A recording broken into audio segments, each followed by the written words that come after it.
নমস্কার বন্ধুরা, এখন আমি ভারতে 2025 সালের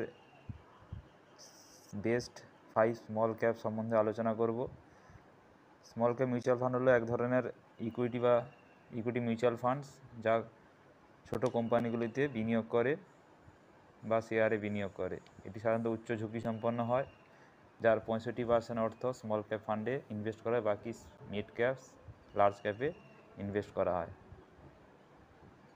এই টোটাল ফান্ড ভ্যালু সাধারণত বা ক্যাপ সাইজ হয় 5,000 কোটি টাকার কম, কিন্তু অনেক ক্ষেত্রে দেখা যায় এটা 40 থেকে 60,000 কোটি টাকার মতো হতে পারে।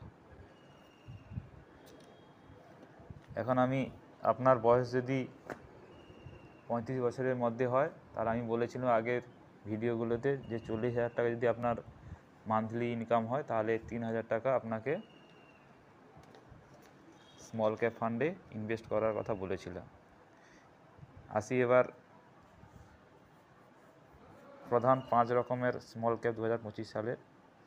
1 নম্বর হচ্ছে Bandhan small cap fund, Nippon India small cap fund এবং HDFC small cap fund, Axis small cap fund এবং bank of India small cap fund.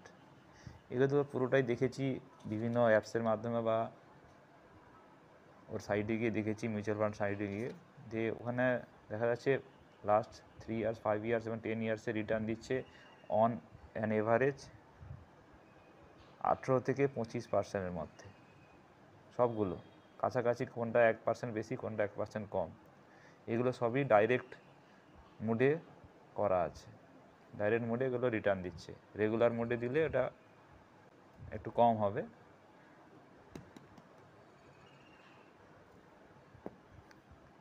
এবং প্রত্যেকের 7 রেশিও, প্রত্যেক ফান্ডে যেগুলো বললাম 1%-এর মধ্যেই প্রায় থাকছে। এবং যেমন বন্ধন 3 বছরে লাস্ট 29% দিচ্ছে, Nippon 25%, Nippon India small cap, HDFC দিচ্ছে সেও 24%, ব্যাঙ্ক অফ ইন্ডিয়া 23% এবং এক্সিস 22%, সবই 5 বছর রিটার্নগুলো দিচ্ছে। এবার আপনার যদি 3,000 টাকা ইনভেস্ট করেন, তাহলে আপনি তো বন্ধন, নিপন এবং ব্যাঙ্ক অফ ইন্ডিয়াতে ইনভেস্ট করতে পারছেন না, কারণ ওগুলো 5,000 টাকা করে ইনভেস্ট করায়। বাকি থাকছে axis, HDFC small cap mutual fund. এগুলো আপনি 100 টাকা থেকে ইনভেস্ট করতে পারেন। তাহলে আপনি যদি এগুলো ইনভেস্ট করে দেখেন, তো আমি গ্রো অ্যাপসের স্টেপ আপ SIP ক্যালকুলেটরের মাধ্যমে হিসাব করে দেখেছি।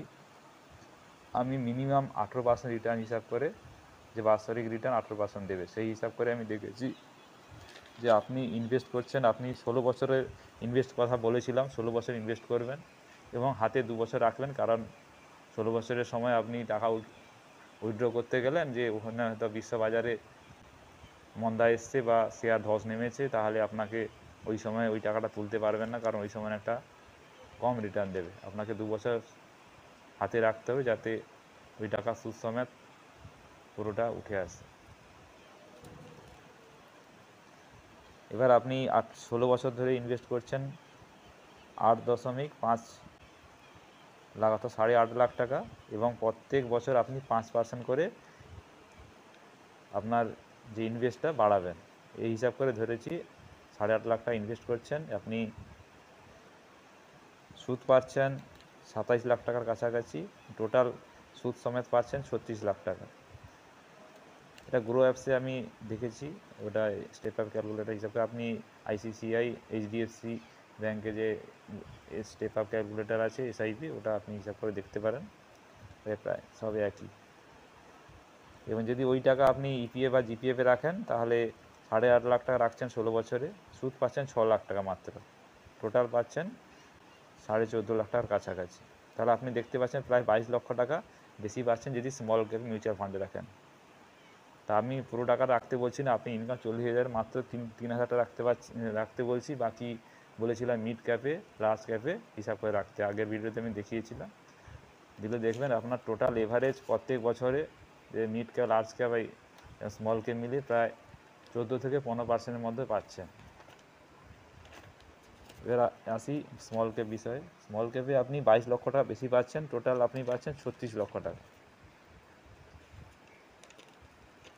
আমার এই ভিডিওতে দেওয়া আছে এসআইপি স্টেপ আপ ক্যালকুলেটরের হিসাব ভিডিওতে দেওয়া আছে, এবং বিভিন্ন যে স্মল ক্যাপ সম্বন্ধে আলোচনা করলাম এগুলো সম্বন্ধে দেওয়া আছে, আপনারা দেখবেন। পরবর্তী ভিডিওগুলিতে আমি বেস্ট মিউচুয়াল ফান্ড সম্বন্ধে আলোচনা করব, এবং ওখানে ফ্লেক্সি ক্যাপ সম্বন্ধে আলোচনা থাকবে, যে বেস্ট ফ্লেক্সি ক্যাপ কোনটা, যেটা 2025 সালে ইনভেস্টমেন্ট করার জন্য। আমার এই ভিডিও যদি ভালো লাগে তাহলে লাইক শেয়ার কমেন্ট করবেন এবং সাবস্ক্রাইব করতে ভুল করবেন না। নমস্কার, সবাই ভালো থাকবেন।